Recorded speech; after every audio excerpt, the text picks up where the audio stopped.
এরপরে দেখো লাল সালু উপন্যাস, এখানে ভণ্ড চরিত্র ছিল কে? মজিদ ছিল। এবং আমরা বলতে পারি এই তথ্যগুলো তোমার কাজে দিবে। ভণ্ড বা হচ্ছে প্রতারক, দেখো ভণ্ড বা হচ্ছে প্রতারক চরিত্র কে ছিল? মজিদ ছিল, মজিদ।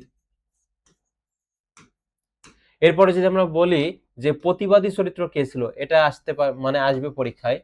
প্রতিবাদী চরিত্র সে ছিল জমিলা। মজিদ পরে যাকে বিয়ে করেছিল, মজিদ, এই দেখো জমিলা মসজিদের মুখে থুতু নিক্ষেপ করেছিল এবং প্রতিবাদী চরিত্র ছিল।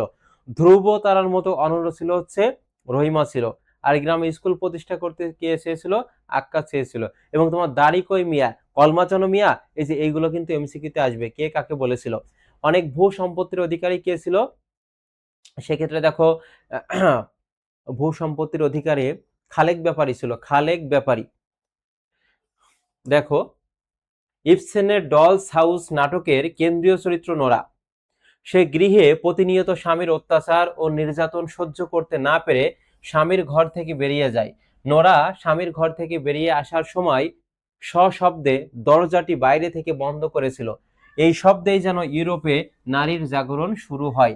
তাহলে আমরা এখানে দেখতে পাচ্ছি যে নারী নির্যাতন বা অত্যাচার সহ্য করতে না পেরে একসময় প্রতিবাদ মুখর হয়েছে। ঠিক তেমনি ভাবে গ নম্বর প্রশ্নে কি বলেছে? উদ্দীপকের নোরা লাল সালু উপন্যাসে যে চরিত্রের সঙ্গে সাদৃশ্যপূর্ণ, খুবই গুরুত্বপূর্ণ, সেটা হচ্ছে প্রতিবাদী চরিত্র কে ছিল? জমিলা ছিল। প্রতিবাদী চরিত্র কে ছিল? জমিলা ছিল। তাহলে আমরা এখানে লিখতে পারি উদ্দীপকের নোরা লাল সালু উপন্যাসে যে চরিত্রের সাথে সাদৃশ্যপূর্ণ সেই চরিত্রটি কে? সেটা হচ্ছে জমিলা হবে। কারণ জমিলা প্রথম মজিদকে দেখে দুলের বাপ ভেবেছিল, অর্থাৎ সে তার স্বামীর বাপ ভেবেছিল, শ্বশুর ভেবেছিল, কিন্তু এই মজিদ এই ভণ্ড প্রতারকই ছিল, মানে দ্বিতীয় বিয়ে করেছিল জমিলাকে। ভেবেছিল হয়তো নরম হবে বা সহজ সরল হবে, কিন্তু না, পরবর্তীতে এই জমিলাই সাহসী এবং হচ্ছে প্রতিবাদী চেতনায় কিন্তু অবতীর্ণ হয় এবং মজিদের মুখে থুতু নিক্ষেপ করে। এবং প্রতিবাদী চরিত্রটি তাহলে কে? এই জমিলা।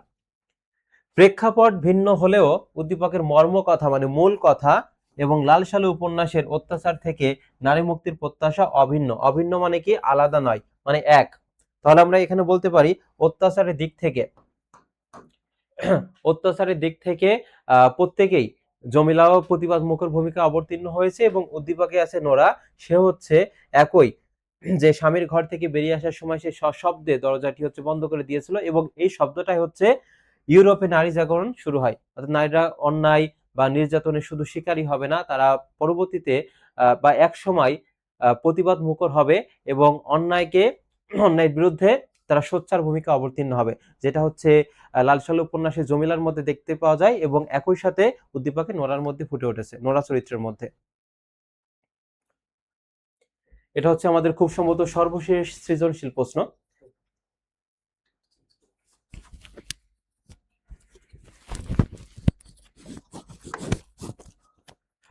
দেখো উদ্দীপকটি কি বলেছে, এটা আসতে পারে পরীক্ষায়, খুবই গুরুত্বপূর্ণ একটি উদ্দীপক। গ্রামের ধূর্ত ব্যক্তি মানে অত্যন্ত চালাক ব্যক্তি, ধূর্ত ব্যক্তি গোলবারের, তাহলে যে চরিত্রটা পাবা সেটা হচ্ছে আগে তুমি হাইলাইট করে রাখবা। গ্রামের ধূর্ত ব্যক্তি মানে অত্যন্ত চালাক ব্যক্তি, গোলবারের জীবিকা নির্বাহের তেমন কোনো ব্যবসা নেই। বিভিন্ন গাছের শিকড় দিয়ে ওষুধ তৈরি করে বিক্রি করতো সে, কিন্তু ব্যবসা ভালো চলে না। ব্যবসা চাঙ্গা করার জন্য সে এক ফোন দিয়ে আটলো। একদিন সকালে সে সবাইকে বলল, আমি স্বপ্নের মধ্যে একটি গাছ পেয়েছি, আর এই গাছের রস পান করলে মানুষ দীর্ঘায়ু প্রাপ্ত হয়। তার কারবার জমে উঠলো, মানে তার ব্যবসাটা জমে উঠলো। ঠিক তেমনি ভাবে আমরা লাল সালু উপন্যাসে মসজিদের মধ্যে দেখতে পাই, সে একটা নাম না জানা মোদাসসির পীরের মাজারে মানে কবরকে সে মাজার হিসেবে করেছিল, প্রতিষ্ঠা করেছিল এবং সেখানে সবাই মানত করতে আসতো এবং অনেক দান খয়রাত সেখানে করত, যেখানে যার মধ্য দিয়ে মসজিদ আর মানে ঝড়ের সাথে উড়ে চলার পাতা নাই বলা হয়েছিল, অর্থাৎ সে তার প্রতিষ্ঠা মানে ব্যবসা করতে সক্ষম হয়েছিল, মাজার কেন্দ্রিক যে ব্যবসা আর কি। গতে বলেছে উদ্দীপক ও লাল সালু উপন্যাসের আলোকে গোলবার ও মজিদ চরিত্রের বৈসাদৃশ্যগুলো আলোচনা করো।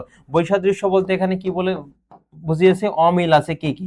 অর্থাৎ উদ্দীপকে আমরা দেখতে পাচ্ছি গোলবার সে হচ্ছে একটা ফন্দি এঁটেছিল যে সে স্বপ্নের মধ্যে একটা গাছ পেয়েছে, গাছের রস পান করলে মানুষ দীর্ঘায়ু লাভ হবে। আর ঠিক তেমনি ভাবে এটা ছিল উদ্দীপকে গোলবারের মধ্যে চারিত্রিক যে বৈশিষ্ট্যগুলো এখানে ফুটে উঠেছে সেটা। আর লালসালু উপন্যাসে মজিদের মধ্যে ভণ্ড প্রতারক চিত্র যেটা ফুটে উঠেছে সেটা নাম না জানা একটা কবরকে মোদাসের পীরের কবর নামে কিন্তু চালিয়ে দিয়েছিল এবং সে কবর কেন্দ্রিক তার মাজার ব্যবসা কিন্তু সে প্রতিষ্ঠা করেছিল। এই দুইটা দিক থেকে অভিন্ন আছে আর কি, অভিন্ন না মানে ভিন্ন আছে। বৈসাদৃশ্য থাকলেও গোলবার ও মজিদের লক্ষ্য ছিল অভিন্ন। অভিন্ন মানে কি এক, দুইজনের প্রেক্ষাপট হচ্ছে কি বলতো, প্রেক্ষাপট হচ্ছে বা বৈশিষ্ট্য আলাদা, কিন্তু তাদের একটাই লক্ষ্য ছিল, সে লক্ষ্যটা হচ্ছে কি মানুষকে ঠকিয়ে টাকা উপার্জন করা।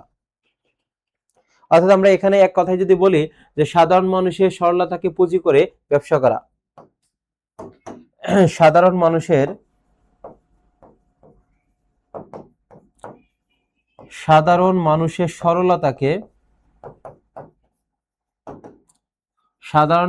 সরলতাকে পুঁজি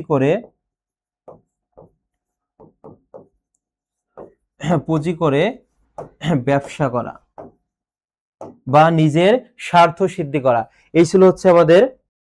এবার দেখো লালসালু উপন্যাস থেকে গুরুত্বপূর্ণ প্রশ্ন শুরুতে, এই উপন্যাসটিতে কি ফুটে উঠেছে বা কোন বিষয়কে কেন্দ্র করে, মনে রাখবা এটা সামাজিক, এটা সমস্যামূলক উপন্যাস, সামাজিক সমস্যামূলক উপন্যাস। এবং এখানে ভণ্ড চরিত্র, প্রতারক চরিত্র হচ্ছে মজিদ, চরিত্র বিশ্লেষণ থেকে প্রশ্ন আসবে। এরপরে আসতে পারে যে প্রতিবাদী চরিত্র কে ছিল, জমিলা ছিল, সৃজনশীলে আসবে। তারপর গ্রামে স্কুল প্রতিষ্ঠা করতে কে চেয়েছিল, আক্কাস চেয়েছিল। এরপর ধ্রুবতারার মতো অনর কে ছিল, রহিমা চরিত্র ছিল। তারপর অনেক ভূ সম্পত্তির অধিকারী কে ছিল, খালেক ব্যাপারী ছিল। তারপর এখান থেকে আসতে পারে যে কোনটি কার উক্তি, তোমার দাড়ি কই মিয়া, কলমা জানোস না বেটা, এই উক্তিটি কার ছিল, আসবে এই দুইটা থেকে। তাহলে এখানে দেখো প্রশ্নটি কি বলেছে, সৈয়দ ওয়ালিউল্লাহর লেখা নাটক কোনটি, সেটা সেক্ষেত্রে দেখো এই যে ভৈপীর। তারপর বিশ্বাসের পাথরে যেন খোদাই সেচক, এটা খ নম্বরে আসতে পারে। বিশ্বাসের পাথরে যেন খোদাই সেচক, এটা কার চোখের কথা বলা হয়েছে, অর্থাৎ দেখো এই যে গ্রামবাসীর চোখের কথা, গ্রামবাসীর। লালসালু উপন্যাসে প্রাণ ধর্মের সহজ প্রকাশের প্রতীককে, মানে এখানে আসতে পারে আরেকটা যে প্রতিবাদী চরিত্র কে ছিল, প্রতিবাদী বা সহজ প্রাণ ধর্মের সহজ প্রকাশের প্রতীক, সেক্ষেত্রে দেখো জমিলা। এবং জমিলা হচ্ছে মজিদের মুখে থুতু নিক্ষেপ করেছিল, তাকে এজন্য তাকে কিন্তু ওই মাজারের পাশে বেঁধেও রাখা হয়েছিল। তখন ঝড় বৃষ্টি ছিল ওই রাতে, রহিমার মধ্যে মাতৃসম বৈশিষ্ট্য প্রকাশ পেয়েছিল যে মানুষের ধান দিয়া কি হইবে, মানুষের জান যদি না বাঁচে, মানুষই যদি না বাঁচে তাহলে ধান দিয়া কি হইবে। অর্থাৎ জমিলার প্রতি রহিমার একটা মাতৃসম, মায়ের সমান একটা বৈশিষ্ট্য প্রকাশ পেয়েছিল তখন। পাথর এবার হঠাৎ নড়ে, চরণে উল্লেখিত পাথরকে, অর্থাৎ মজিদের কথা বলা হয়েছে এখানে, ভণ্ড চরিত্র, প্রতারক চরিত্র, সেটা হবে মজিদ।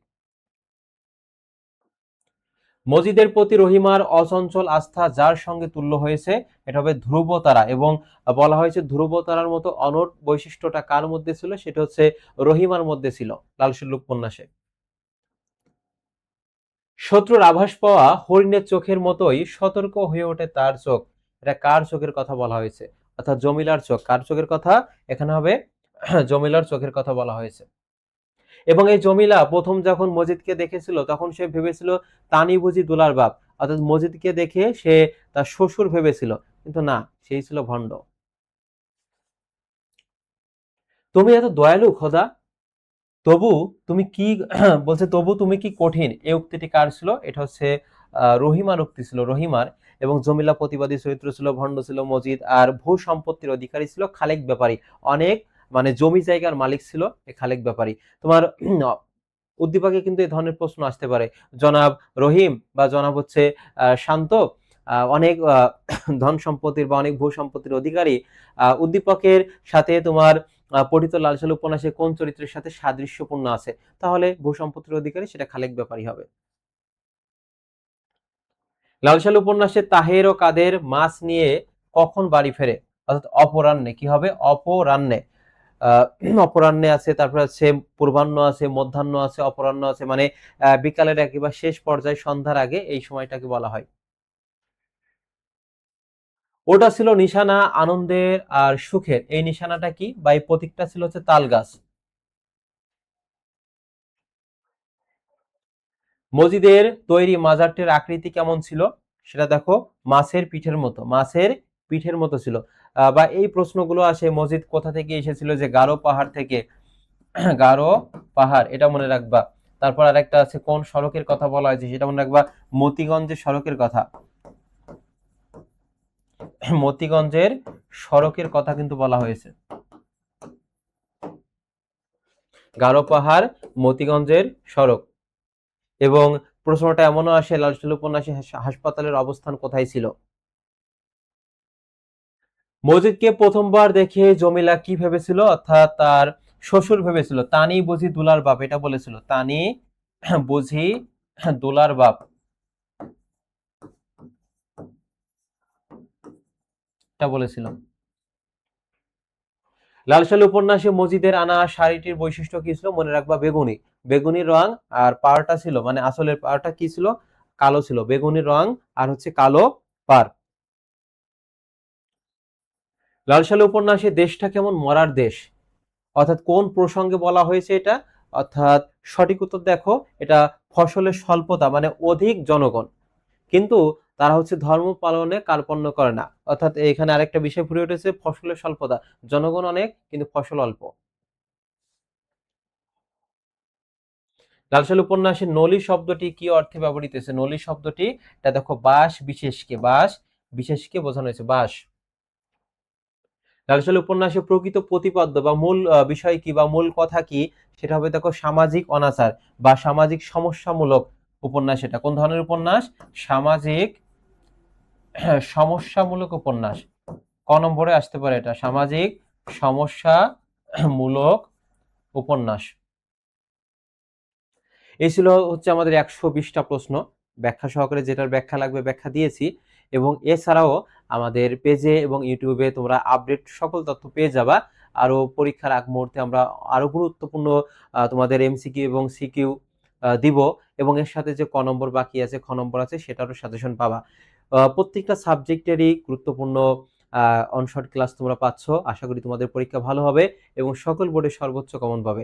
আজকে ক্লাসটি এ পর্যন্ত, দেখাবে পরবর্তী ক্লাসে। ভালো থাকো, সুস্থ থাকো এবং তোমাদের পরীক্ষা যেন ভালো হয় এই কামনা করে ক্লাসটি শেষ করছি।